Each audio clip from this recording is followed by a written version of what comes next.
अक्सर जब हम डॉक्टर के पास जाते हैं तो वो हमें कहता है कि ब्लड टेस्ट करवाइए या यूरिन टेस्ट करवाइए ताकि हमें आपकी बीमारी के बारे में पता चले। तो आइए अब एक ऐसे इंसान के साथ बातचीत करते हैं जो इसी किस्म की लेबोरेटरी चलाते हैं जहां पर ब्लड और यूरिन की टेस्टिंग होती है, जिसे हम पैथोलॉजी लैब कहते हैं। हमारे साथ डॉक्टर अनिल पिछड़ मौजूद हैं। बताइए डॉक्टर पिछड़, एक लेबोरेटरी चलाने का अनुभव आपका क्या रहा है? जब सेंटर खोला 2 महीने चले गए, 3 महीने चले गए, कोई पेशेंट नहीं आता था। अभी तो बाद में समझता है कि आप खोलने से कुछ नहीं होता है, आपको जाके सबको मिलना पड़ता है। सबको मतलब किसको? सब डॉक्टर्स को। पेशेंट्स तो वहीं से आने वाले हैं, तो वो सामने से पूछता है कि आप मेरे लिए क्या कर सकते हो करके। ऐसा होता है। हाँ, तो मतलब आपसे वो एक्चुअली कमीशन मांगते हैं। कमीशन मांगते। तो कितना परसेंटेज वो मांगते हैं? 40-50%। 40 से 50? यस। दोबारा मुझे बोली, मुझे यकीन नहीं आ रहा। 40 से 50% जितना आपका कॉस्ट होता है उसका। कुछ नहीं करने का? कुछ नहीं करने का, वो लिख के देते हैं ना। वही तो सब कुछ है, लिख के देते हैं उसका। हाँ, तो गरीबों पे कितना असर होता है इसका? 50% तो रेट ही चल रहा है, तो 50% आप पकड़ लीजिए। मतलब आप डबल दे रहे हो, जितना आपको देना है उसका आप डबल दे रहे हो। बहुत सारे डॉक्टर्स जो हैं, पेशेंट्स को टेस्ट होता है, 1, 2 या 3 टेस्ट की जरूरत होती है, वो 12-15 टेस्ट करा लेते हैं। ये सही है? सही है। मुझे भी एक टाइम कहा गया था कि डॉक्टर ने कि बाबा हम लोग 10 लिख देंगे, आप बाकी नॉर्मल रिपोर्ट दे दीजिएगा। मैंने भी इसके बारे में सुना है कि मुझे किसी ने बताया था कि एक टेस्ट आता है, उसको बोलते हैं बेसिन टेस्ट। हाँ। तो मैंने पूछा बेसिन टेस्ट मतलब पेशेंट का खून लो और बेसिन में फेंको।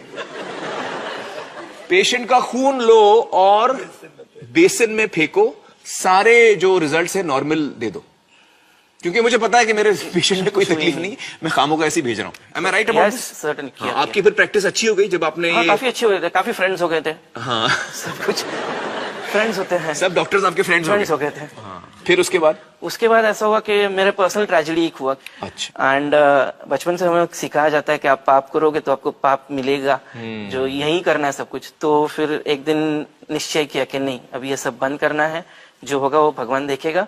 और फिर बाद में मैंने बंद कर दिया।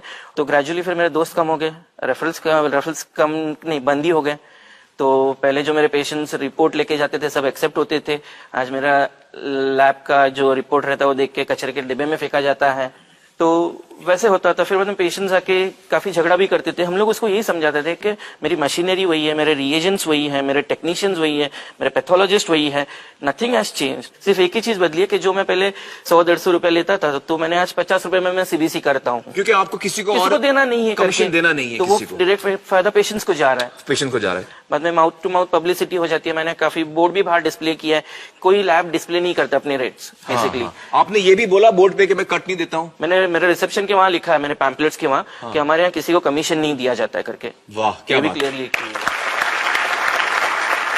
अभी आपकी प्रैक्टिस अच्छी जा रही है, लोगों को भरोसा एक दफा हो गया और वो आपके पास आ रहे हैं। आपका लैब टेस्टिंग कहाँ कराते हैं आप? सेंटा क्रूज ईस्ट में। Santa cruise east. तो मतलब आपका जो टेस्टिंग लैब है वो मेरे घर के काफी नजदीक है, और मैं आपका नंबर लेना चाहूंगा ताकि मेरी जितनी टेस्टिंग हो वो आपके लैब में हो।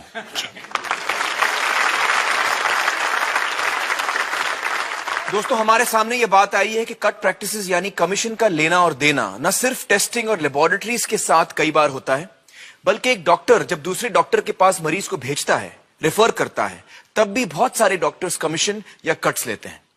दोस्तों, इस वक्त हम जुड़ेंगे 3G लिंक के जरिए डॉक्टर अमोल पंडित से, जो हमें इसके बारे में बताएंगे। डॉक्टर अमोल पंडित वेल्स, इंग्लैंड में प्रैक्टिस करते हैं और एक खास किस्म की कैंसर सर्जरी के लिए ट्रेंड है, जो बहुत कम डॉक्टर्स कर पाते हैं। Hi doctor Amol, how are you? Very well, thank you. How are you doing? Thank you so much for joining us. मुझे बताइए कि आपने अपनी पढ़ाई विदेश में की, उसके बाद आपने हिंदुस्तान आने का फैसला किया, तो यहां आकर आपका अनुभव क्या रहा? वहां आने के बाद पहले कुछ ही दिनों में बहुत निराशा हुई। जब मैं अपने कलीग से मिलने गया, जो मेरे साथ पढ़ने वाले डॉक्टर थे, उनको जब मैंने कहा मैं आया हूं और मैं इस तरह की सर्जरी यहाँ पे करना चाहता हूँ और अगर आपके पास पेशेंट हो तो प्लीज रेफर करिए, तो उन्होंने कहा कि हम तब तक नहीं रेफर कर पाएंगे जब तक आप हमें जो आप फीस चार्ज करोगे उसका परसेंटेज नहीं दोगे। तो कितना परसेंटेज मांगते थे आपसे ये डॉक्टर्स? 30 से 50% तक मांगते थे। तो ये तो बहुत शॉकिंग बात है जी। अच्छा, और बड़े अस्पतालों में आपका क्या अनुभव रहा? बड़े हॉस्पिटल में उनकी एक ही ऑब्जेक्टिव थी कि पेशेंट को आप इस तरह से उसकी डिजीज के बारे में बताएं कि वो इतना डर जाए कि वो सोच ना पाए और उनका सोच बदल जाए। उसके पहले आप उनको ऑपरेट करें ताकि जो रेवेन्यू है वो जल्दी से जल्दी मिल जाए।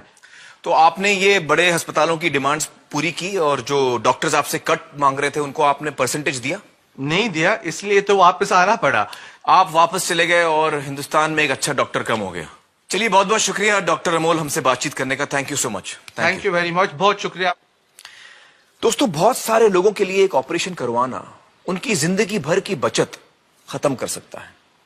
कभी कभी बच्चों की स्कूल की फीस पर असर होता है, कभी घर गिरवी रखना पड़ता है, कभी जमीन बेचनी पड़ती है। और ऐसे में अगर 30%, 40%, कभी कभी 50% खर्च ऑपरेशन में नहीं बल्कि कमीशन में चला जाए तो यह निहायत ही दुख की बात है।